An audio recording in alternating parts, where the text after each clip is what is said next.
Hi, it's Katrina. From being lost in the ice for months to falling from a plane and being stranded in outer space, here are 8 of the most famous survival stories ever.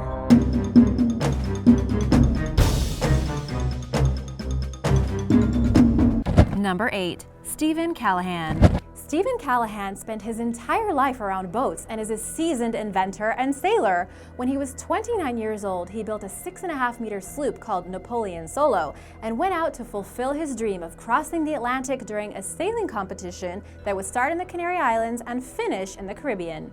He had been through many storms and knew his boat well, but one night he woke up when something, he says maybe a whale or a shark, smashed into the boat with a bang. Water came pouring in and the boat began to sink fast. He was able to pack his life raft, diving underwater to get supplies as his boat was sinking, and then he was totally alone. He had the shirt on his back, a few pounds of food, 8 pints of fresh water, a solar still to make drinking water, and various gear that he could use like a fishing line and tackles. For the next 76 days, Stephen Callahan drifted across the open waters with no one to talk to but himself. He saw a handful of boats, but nobody ever saw him, and as he drifted, he became more and more stranded. Part of his raft ripped, and there were many days he thought he would die in a few hours. The solar still stopped working, and while he was able to eat fish and birds, he started noticing his mind and body began to shut down. Eventually, after 1,800 miles of travel, he was spotted by some fishermen off Guadalupe after they saw all the birds hovering around his raft trying to get the fish guts he was throwing out. He was finally rescued, although it took him 6 weeks before he was able to walk properly. He wrote a book where you can learn more about his story called Adrift: 76 Days Lost at Sea. Number 7. The Robertson Family. Not to be confused with the Swiss Family Robinson story about a different kind of shipwrecked family or the cast of Duck Dynasty, the Robertsons were on a journey to see the world, or as their patriarch Dougal Robertson said, to see the University of Life. Since Mr. Robertson had retired as a merchant Navy officer, he and his wife Lynn ran a dairy farm with their 4 children. So to get out of the rural UK, they departed to see the world and go on an adventure on January 27, 1971. However, the children reported that their father had no experience and that they didn't even practice sailing around the bay before going around the world. But for a year and a half, they did rather well on the 43-foot wooden boat called the Lucette. That is, until they got near the Galapagos Islands and their boat was struck by a pod of killer whales, which for the record is not something that happens often.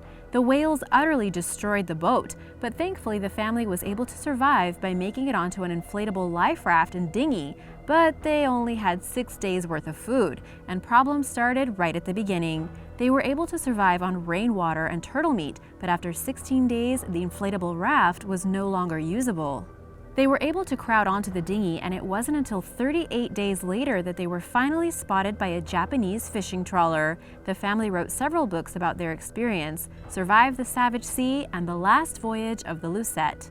And now for number 6, but first, be sure to subscribe if you haven't already and share any travel adventure stories you've had in the comments below. Number 6. Juliane Koepcke. Now known as the girl who fell from the sky, Juliane Koepcke's story of survival is pretty incredible. Juliane and her mother boarded LANSA Flight 508 on December 24, 1971, after her prom to meet with her father for Christmas.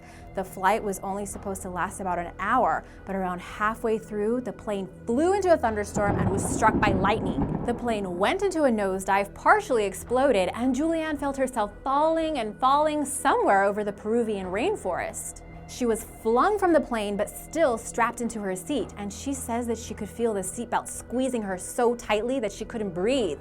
She had fallen around 10,000 feet and landed in the middle of the jungle.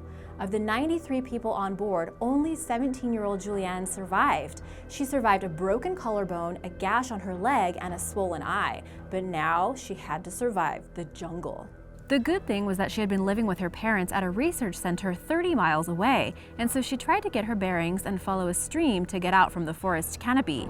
She remembers hearing the search planes overhead, but had no way of getting their attention. She was starving and became infested with maggots that buried under her skin.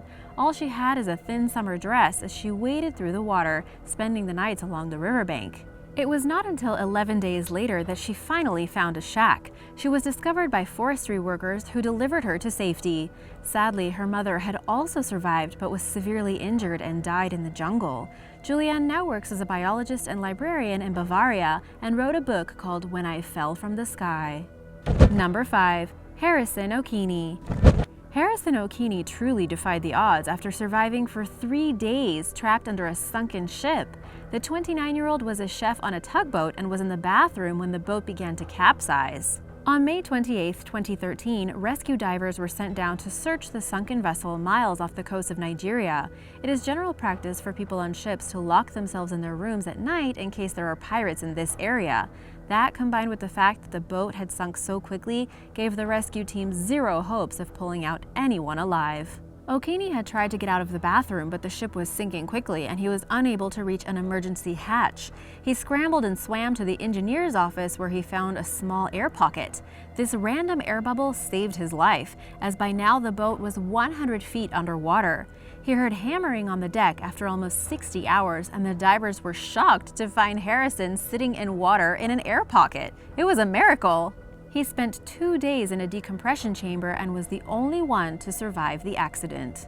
Number 4. Hiroo Onoda. During World War II, a Japanese soldier by the name of Hiroo Onoda was given an order by his commanding officer before departing on a mission. That order? No surrender.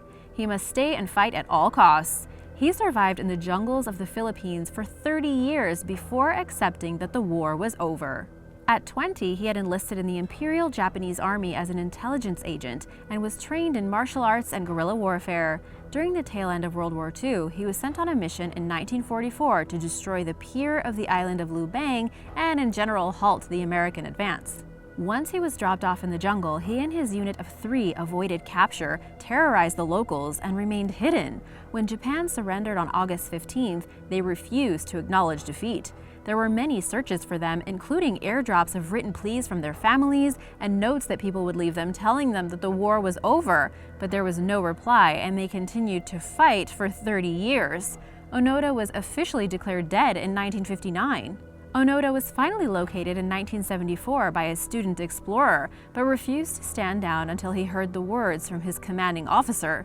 Luckily, he was still alive and told him that there was no longer any combat activity and to lay down his arms. Number 3. The Donner Party. The Donner Party, also known as the Donner Reed Party, was a group of pioneers led by brothers Jacob and George Donner and James Fraser Reed. This party of families traveling in covered wagons represented a new age of promise in American history, and they were all hoping to build their fortune in the rich land of California. They set out in April 1846, following the directions set out in a book called The Emigrant's Guide to Oregon and California, written by Lansford W. Hastings. This is very important because this man claimed to have found a new route that would save pioneers 400 miles. Turns out, this route had never been tested, and this information would lead them to their doom.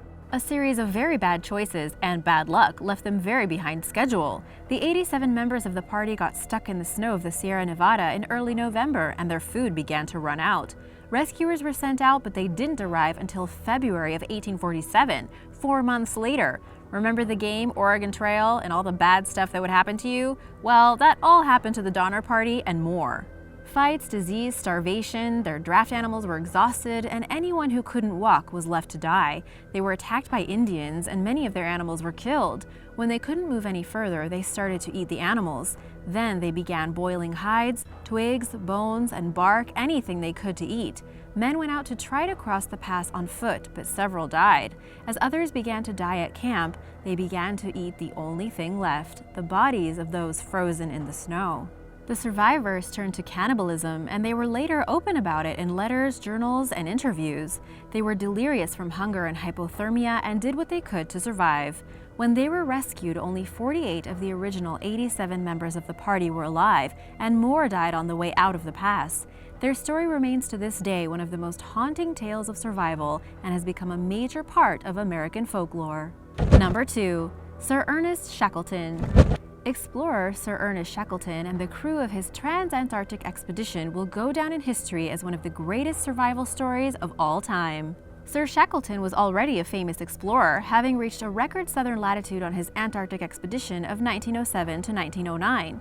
The next expedition would be to cross Antarctica from sea to sea through the pole, so he prepared for the Imperial Trans-Antarctic Expedition of 1914 to 1917, taking 56 men divided onto 2 ships. One was a support ship with supplies that would meet them later. They started the journey on the first ship, the Endurance, and started traveling through the thick, icy water and ice floes. After a couple of months, the Endurance got permanently stuck in the ice, and so the crew created a makeshift shelter. The ship drifted for 10 months with the movements of the ice floes until it was finally crushed. Supplies dwindled, and they had to start eating the sled dogs. The ice floe they were floating on began to break up, and the 28 men crowded onto 3 lifeboats trying to navigate the icy waters. They finally landed on Elephant Island, where they were able to live off of penguins and seals. 6 men, including Shackleton, set out on a raft to go search for help because they knew that otherwise they weren't going to make it. Winter had set in, and for 14 days they endured the freezing spray and waters and managed to finally make it to civilization without capsizing. It took another 3 months before they were able to rescue the men stranded on Elephant Island. Amazingly, all 28 survived.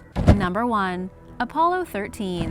The United States came very close to losing the astronauts on the Apollo 13 mission. It was supposed to be the 3rd lunar landing attempt, but the mission was aborted after an explosion occurred in an oxygen tank.